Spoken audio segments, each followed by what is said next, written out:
Here, and we're recording, and it goes a little something like this. Ladies and gentlemen, joining me on the line as he does every week on the show, he is from Cinemablend.com. He writes and lives the world of movies. It is Mike Reyes. Hey, Mike, what's up? Oh, not much. Just being a perfect organism in structure and in form, and you kind of have to admire my perfection.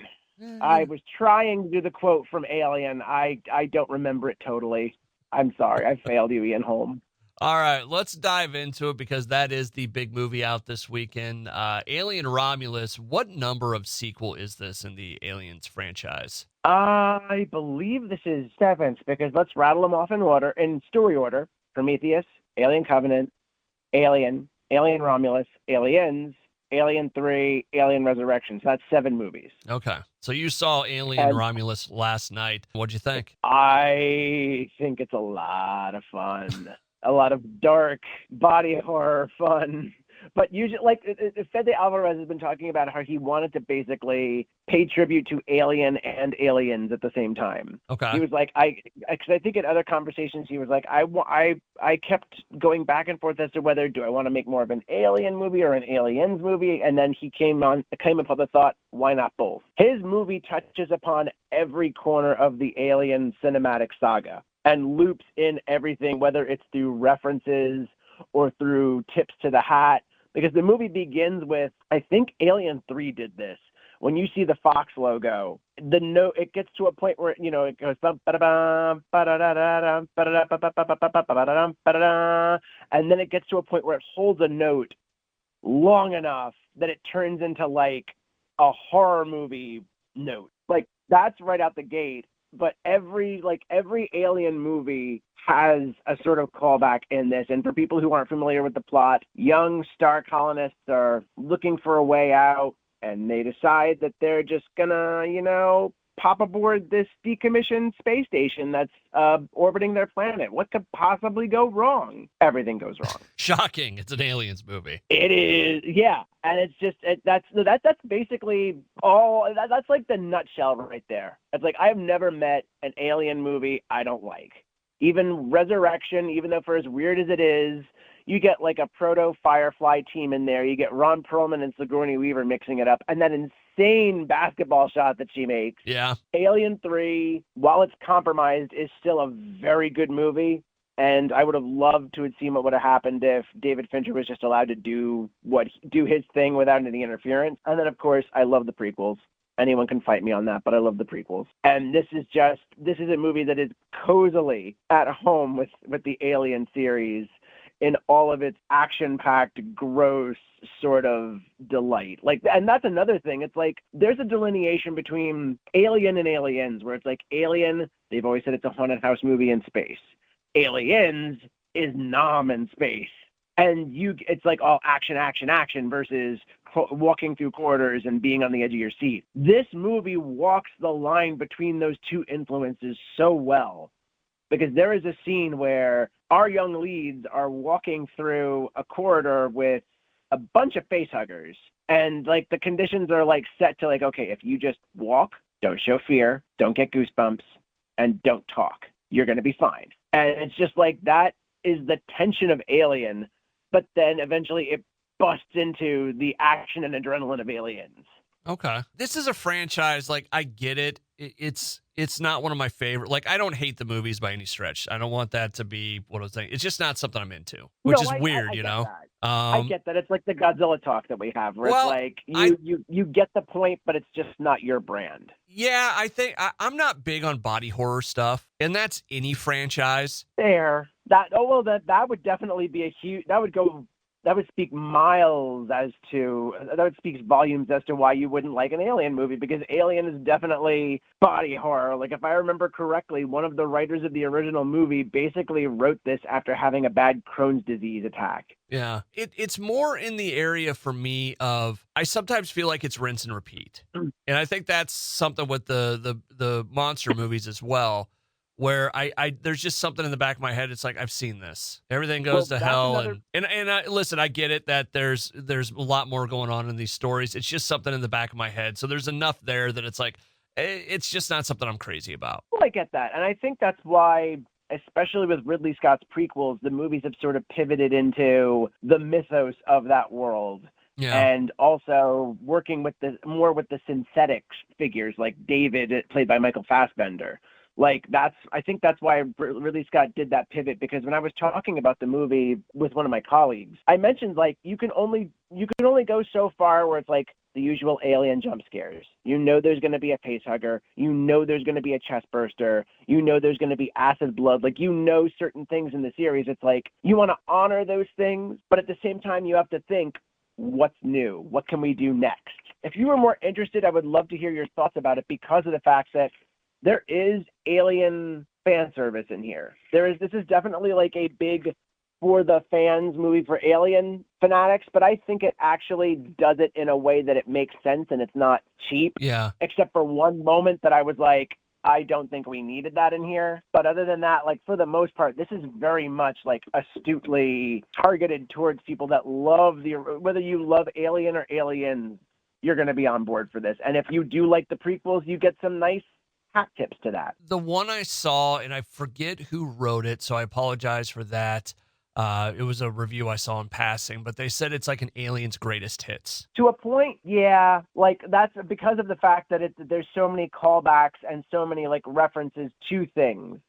But again, it sort of walks that line where like there's only one callback that I really wasn't on board with. Other things can be explained and other things can be rationalized. Okay. All right. And I can't wait to hear what people say about this ending, because I've going into this movie, the first big screenings were like at the beginning of the week, and people were already talking about how the ending is a big swing, and it is very divisive. Like, you're either on board for it or you're not. Mike Reyes from Cinemablend on the line with me, talking about Alien Romulus.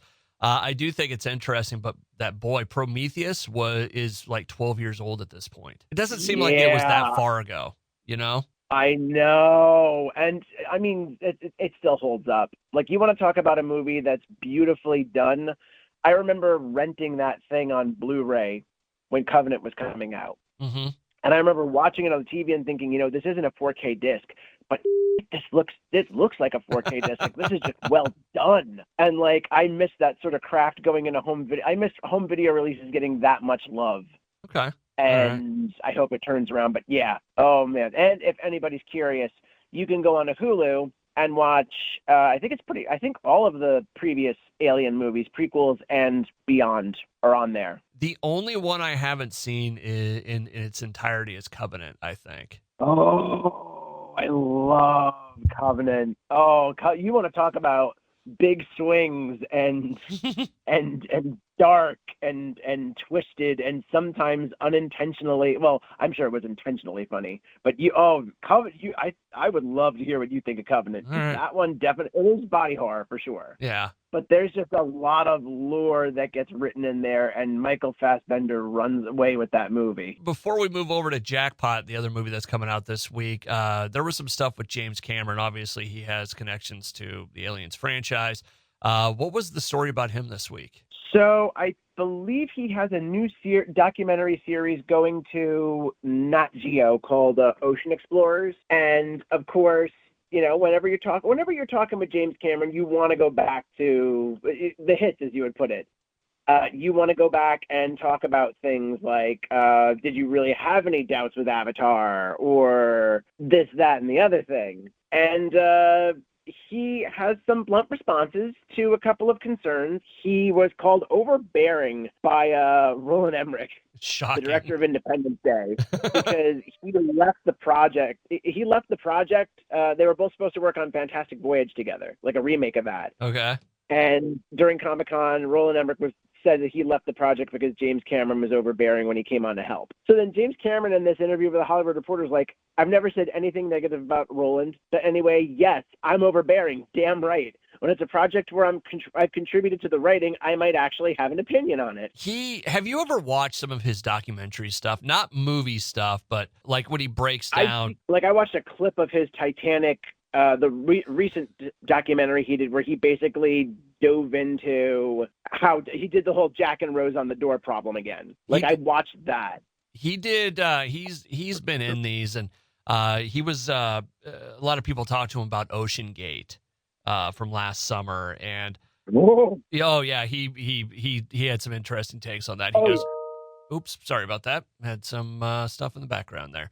Anyways, no, it like the overbearing. I can imagine being around him that I would like him, but he would be tiresome at times. Where you have days where it's just like, I can't take James today. You know what I'm saying? you look into some of the stories about Aliens and its production, and you will find that you are in good company with that. And some people I think you are giving him going light on him. But another thing that he responded to in the same interview is that fans were criticizing. He did 4K restorations of True Lies, Aliens, and The Abyss, and in those restorations, apparently there was a bit of they used some AI. They supposedly used some AI to help do the restorations. That people have been clowning on them, saying like, "Look, this looks worse than you improved something that didn't need to be improved. Yeah. Why'd you do this?" So then, in his unvarnished opinion, here's what the man had to say. Quote, "When people start reviewing your grain structure, they need to move out of mom's basement and meet somebody, right?" I'm serious. I'm serious. I mean, are you kidding me? I've got a great team that does the transfers. I do all the color and density work. I look at every shot, every frame, and then the final transfer is done by a guy who's been with me for years. All the Avatar movies are done that way. Everything is done that way. Get a life, people. Seriously. Again, I think just from seeing him work on like the Titanic stuff and seeing like he's legit passionate about stuff. And he's passionate in a way that he wants to get it right. He wants to know what happens. He wants to get the answers. But I think it would be you like you said when it's you use the word overbearing. Like there would just be days it's like, man, I applaud your enthusiasm, but I cannot take you this morning. Like I need a cup of coffee to deal with you type of guy. Yeah, I mean, this is the man who allegedly, if I remember the story correctly, he once went up to Neil deGrasse Tyson or someone else at a cocktail party and was like, "Oh, you're into astronomy? I'm a bit of an astronomy expert myself." Like, kind of did something like that. Yeah. But look, that is if anybody thought that this wasn't James Cameron by now, you don't know James Cameron. And I think the reason he is so open with himself like that is because the results speak for it. His fans know that he's like that. So while they're criticizing him, he's going to come back with something, and they know that that's going to happen. Like, it's expected. Yeah. The fans know the talent, and the talent knows the fans. So they have this sort of mutual agreement that it's like, that's just how this goes. And, like, other people looking in the outside are probably like, "Oh, my God, he talks to his fans like that?" And it's like, but have you seen James Cameron get into defensive mode like that before? Because that's what he's like. He is a perfectionist. He knows that he can I don't think he says anything that he can't back up. See, and that's the thing. I when you say I'm a bit of an astronomer or whatever, I think he is probably.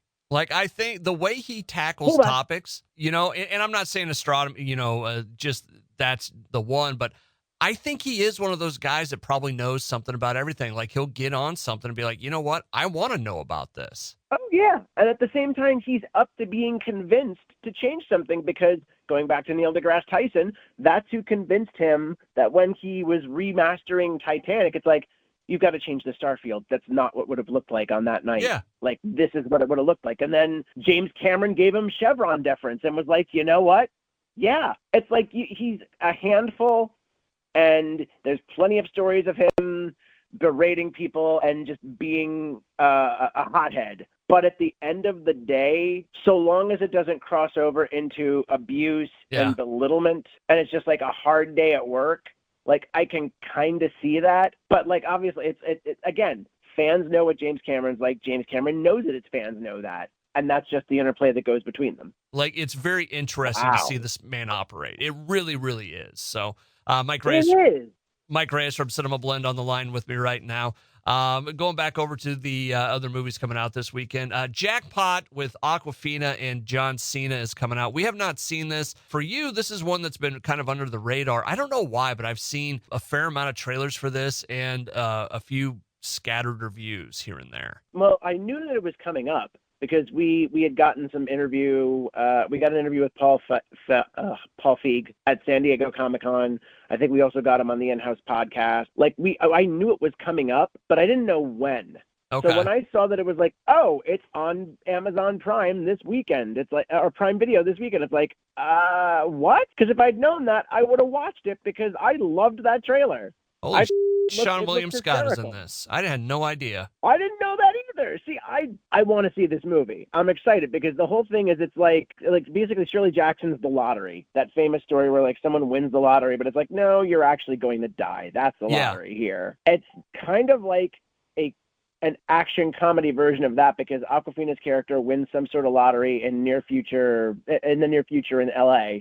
And it's like, okay, people now have like, I think it's 24 hours to hunt you down. And if they kill you, they get the jackpot. And then John Cena swoops in and is like, I'm here to save you. It's a really interesting premise for a movie, but it's one of those movies that if you go too far comedy on it, it's going to ruin it. Yeah, and that's another reason why I'm glad Paul Feig is involved because the man does know how to balance comedy with other elements, like with emotional elements and other things. Because Bridesmaids was a really good example of that. Like, and that's coming from someone who did not like Bridesmaids the first time they saw it, and then when I revisited it years later, it's like I just don't think I was in the right headspace for this because it was really funny and it's a refreshing look at people's relationships. And that's what interests me about Paul Feig is I don't think he takes a project simply because, yeah, I want to work. Let's do this. Like he goes into it and he tries to work out all those nuts and bolts. It's amazing the movies that can age for 10 years and get better.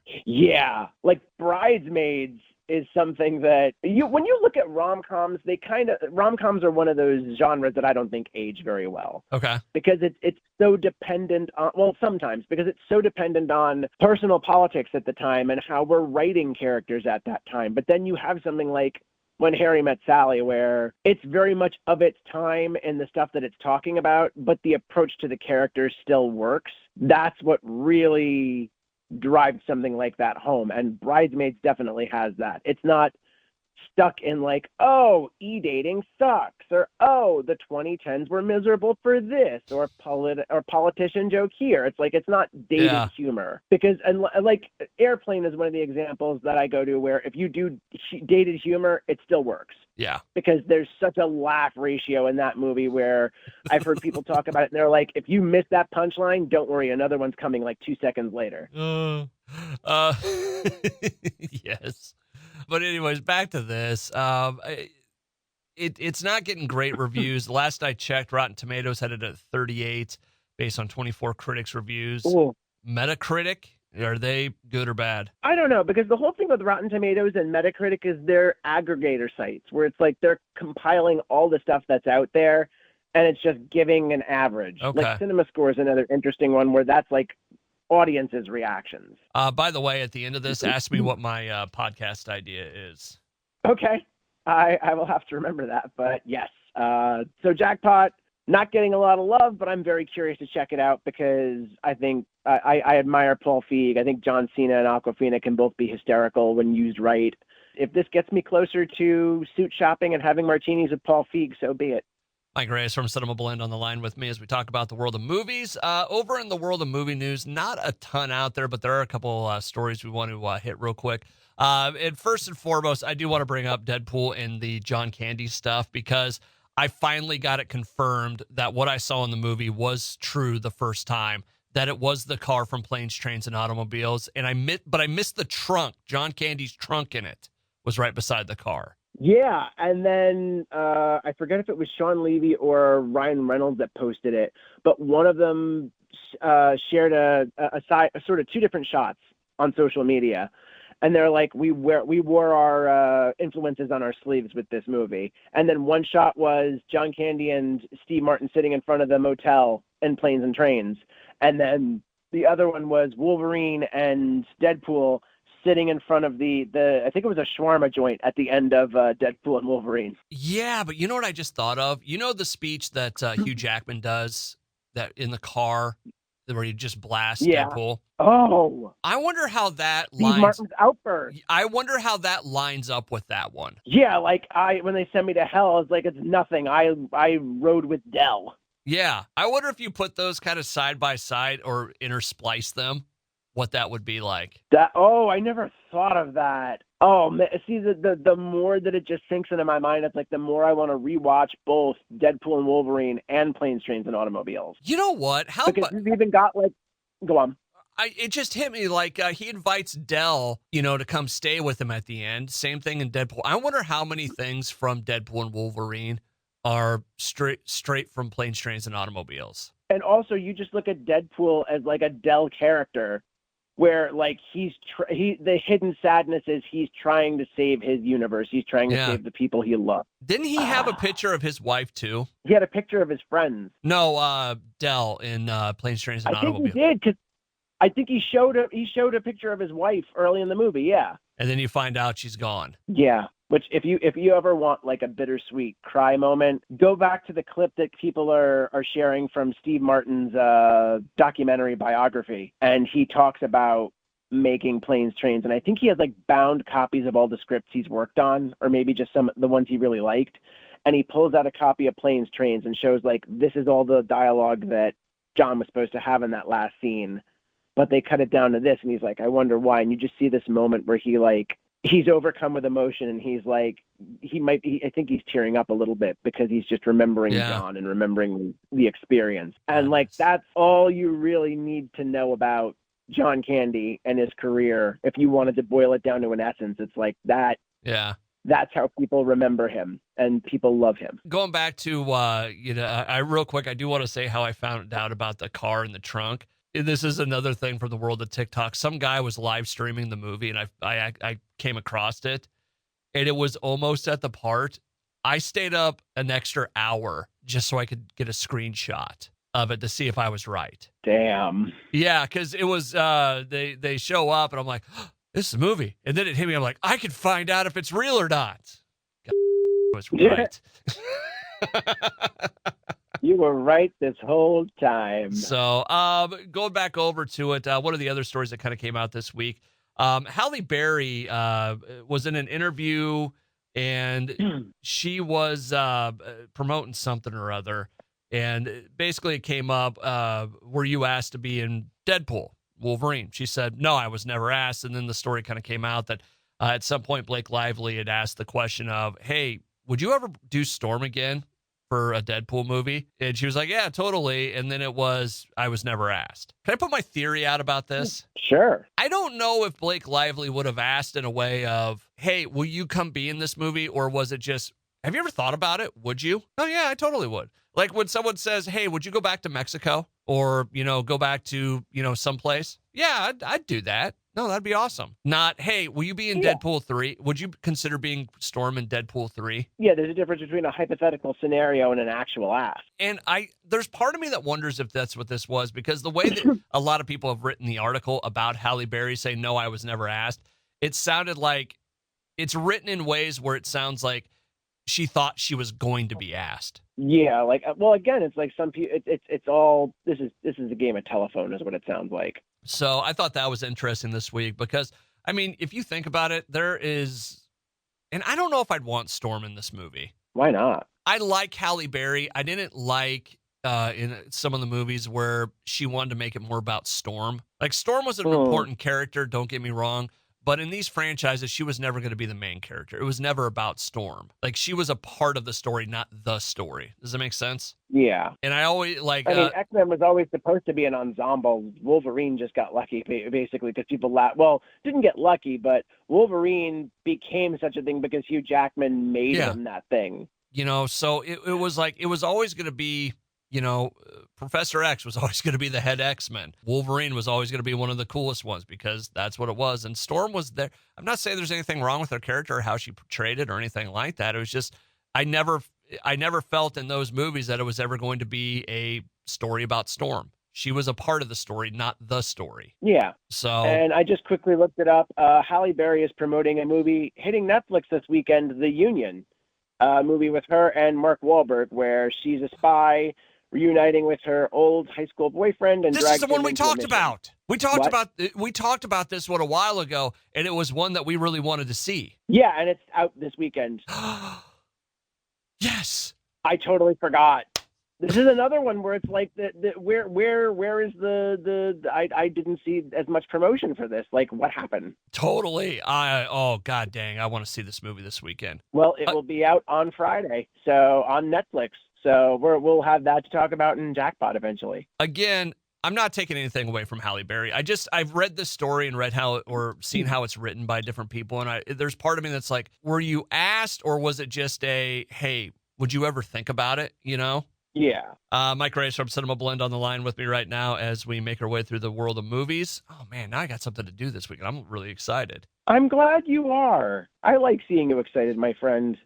It's not every weekend that my wife and I can decide on a movie or have like a movie that we really both want to watch. I want to see this. And now you shall. Exactly. What do you want to wrap up with this week, Mike, or you just want to bag it right now? I'm trying to think if there's anything we really can wrap up with that's I don't know. I mean, I don't want to. Really don't know, sir. I don't want to just slam Halle Berry into the dirt as the ending note.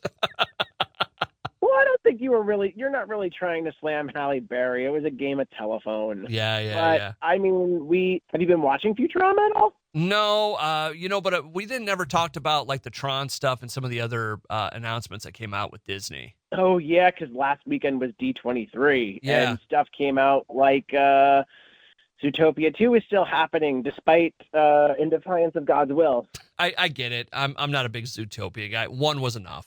That's all I need. One was good. I don't know if we need it to. Where do you go with a two? Well, why do we need a especially third after Frozen? This long. Oh boy, that's money. It's money because these movies made money, and so that's happening. Live action Lilo and Stitch finally gave us a look at our live action Stitch, and it looks cool. There was somebody that was really unhappy with. They're like, "Why do we need a live action Lilo and Stitch?" I'm like, because Stitch is awesome and calls a hammer mean family. And family means nobody gets left behind or forgotten. And I love that part. Huh. My buddies and I every once in a while will say, San Francisco, when he built the model of it. I love that movie. For a little bit, I always thought if I went and moved somewhere else and I couldn't use B-sox as a radio name, I always thought Stitch would be a good radio name. That does sound kind of cool. And then there was also, what was it? In light of Stitch's resurgence, Chris Sanders, the man who helped create him and also was his voice and will be his voice again in the remake, has once again been asked what miga nala quista means, because it's a phrase that Stitch has said in the movies, and literally he says it in like the beginning of Lilo and Stitch, and it like. Do you have anything to say for yourself? Miga nala quista. And that was it. And like robots are throwing up, people are passing up. It's like this is such a horrible thing. What does it mean? And there's never been an answer. If I remember correctly, the only potential answer there was that Chris Sanders has spoken out and said it's not true was back when Stitch's Great Escape was being opened at Disney World. There was a bookmark that was in an issue of Disney Adventures that had phrases that Stitch says, and you can say different things. And if I'm not mistaken, that had Miga Nala Quista listed as I would like to destroy. That's not it. So nice. And Chris Sanders still won't give us an answer because he's like, well, given that people passed out and androids threw up, could you imagine what would happen if I translated this? And then he cuts to him holding an iPad. His voiceover from the trailer comes up, and then a whole bunch of smoke belches out of his iPad. He's like, So we still don't have an answer, but I think it was a creative way to handle the question. I don't think it should ever be answered. I'm perfectly fine with it not being answered. I'm just going to continue using it in whenever I do the Stitch voice. San Francisco. Oh God, I love that movie. When he does something, when he first comes to her house and he bites something and then he spits it out and then he rolls himself into a ball and rolls away. God, do I laugh every time I see that. Or when he like takes the baby bottle of coffee and like calms down. Caffeine did it for him. And so that's what makes me think that he's an ADHD coded character. Maybe it could be. Who knows? One of the other announcements that came out, Tron Ares is going to be, its music is going to be done by 9 Inch Nails, which makes sense. Trent Reznor's a good composer. He's done some really cool stuff. it's definitely gonna have a sound to it. Well, what was really interesting is people noted the fact that it's being credited as music by Nine Inch Nails and not normally, like if it's because I think Trent Reznor and Atticus Ross are like the core of Nine Inch Nails, and like other band members sort of shift in and out. Yeah. And when they do their film scoring work, it's usually, music by Trent Reznor and Atticus Ross. But people notice that with this movie specifically, it's music by Nine Inch Nails. And I mean, I don't think a lot of people seem to think that we haven't heard music from the movie just yet, because they did premiere footage and they premiered that announcement complete with like what sounded like a Trent Reznor scream right at the end. And a lot of people are thinking that they may have sampled an old tune, and like that scream, a lot of people think came from the Downward Spiral album. Okay. But I don't care, because I love the fact that if you look at the history of Tron music, it's like Wendy Carlos, Daft Punk, Nine Inch Nails. This tracks. The footage is wild, because we had people on the ground at D23, and it's I have a whole write-up on it over at Cinemablend. Okay. I am so excited to see. I'm thrilled to see what they do with this. That continues Tron Legacy's story, but also isn't a direct sequel. Couple of the other announcements, of course, Moana 2, Mufasa, Frozen 3. Oh, what? Have you read? Wait, what was that last one? Frozen 3. Have you read the responses to Mufasa? No. So there is a big problem that Mufasa the Lion King is bringing up. What was Scar's name before? No. Mufasa is an orphan. He is taken in by Scar's family. Scar's family is the royal family. The orphan gets to be king? What the That's exactly what people are bringing up. It's like, whoa, I think I can kind of see why Scar was such a problem with this whole thing. Oh, go ahead. No, it's, I get it. That's weird. Toy Story 5 was announced too. Yeah, Incredibles 3. Or not announced, but there was like a small voiceless trailer. Which one? Incredibles 3. Which I am excited about. I would like to see an Incredibles story with in that world, but not the Incredibles. Like, I don't know. What are we tracking here? Like a Frozone movie? Maybe.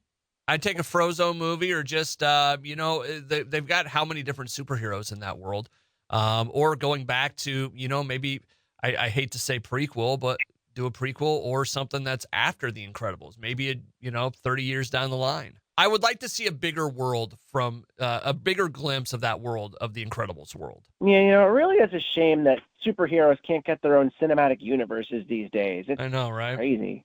It's insane. They don't have enough superhero movies. I do. There is one final thing I do want to talk about. Okay. It's another movie trailer, but we did get looks at Agatha All Along, Daredevil, Born Again. Avatar's going to be called Fire and Ash. Monster Jam, Hoppers, Ironheart, Andor Season 2, Mandalorian, Grogu. It's like, okay, take your Star Wars, eat it too.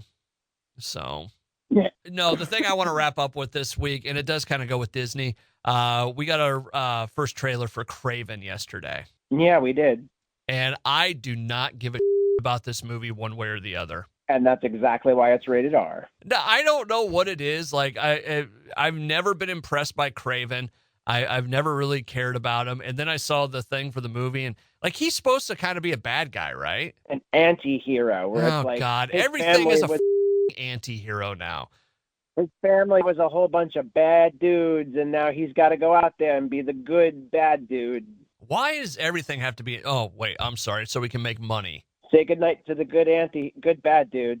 Like, Punisher makes sense being an anti-hero because that's what he is. Well, yeah. He's taking out the trash and doing the dirty work because he's not bound by codes other heroes are. Venom, long time, big eventually becomes a anti-hero of some sort. But for a while, that's all you had was Venom was a scary mother.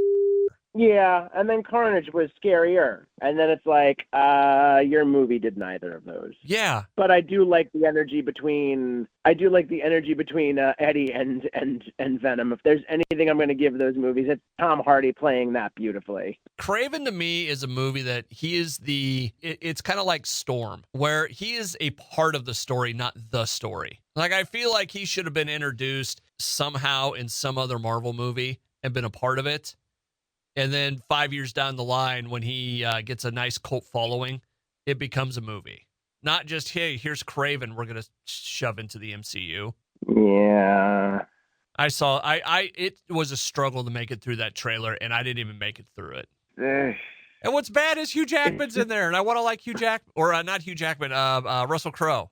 I was going to say, Russell Crowe is definitely in there. There's a good cast in there. Alexandra Nivola's in there. Aaron Taylor-Johnson's in there. Ariana DeBose is in there. These are good actors, but this is just, it's another one of those movies that feels like it's made to keep certain rights over at Sony so that way they can keep them away from Marvel proper. And now it's just like, let's make it a rated R movie. It worked for Deadpool. Give me a Gambit movie, or give me another Wesley Snipes Blade movie. Give me a Marvel Zombies movie. Something, anything. Mike Reyes from Cinemablend joins me every week on the show to talk about movies. Mike, we'll wrap it up there for this week. Thank you so much, and I can't wait for us both to see The Union this week. Yes, sir. We will talk about that after.